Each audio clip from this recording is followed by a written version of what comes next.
Le tournoi de tennis de Roland-Garros, c'est entre le 27 mai et le 9 juin, mais déjà les organisateurs sont entrés dans la phase de préparation intensive. Dimanche dernier, ils procédaient à la sélection de quelques 150 ramasseurs de balles, filles et garçons. Ce qu'il faut pour accomplir cette tâche qui n'a l'air de rien, beaucoup de qualité. Il faut obéir à des critères bien précis. C'est beaucoup moins facile qu'on ne peut l'imaginer. Julien Richon, Cyril Paquier. Attentifs, disciplinés, ils ne veulent rien rater des ultimes instructions. Rapide et sans rebond. Moi, je vais vous voir comme les ramasseurs à la télé. Droit. Ce sont les dernières sélections des ramasseurs de balles de Roland-Garros. Il ne faut pas rater le coche. Si vous lancez sur le terrain à côté, c'est mauvais. Si vous lancez à côté de la poubelle, c'est bien. Mais pour devenir enfant de la balle, pas question de chômer.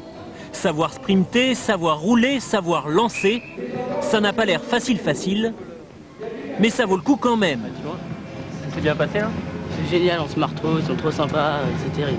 Alors pour moi ça se passe bien, j'ai un peu raté l'épreuve d'endurance mais je vais me rattraper sur les autres épreuves, je suis très confiante. Ça s'est bien passé mais c'est pas facile. Pourquoi? C'est physique. Il faut toujours se baisser et puis après faut être encore assez lucide pour envoyer et c'est pas facile.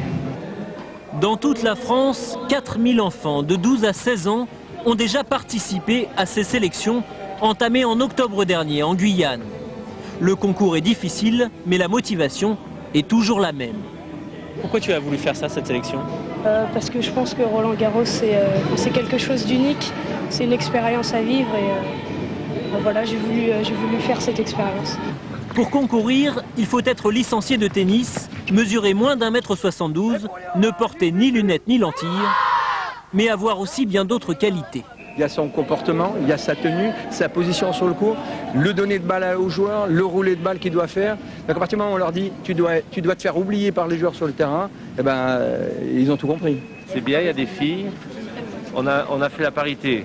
Christian Bim, le président de la Fédération française de tennis, remet un diplôme à tous les enfants. Mais sur les 4000 participants, seuls 250 seront sélectionnés.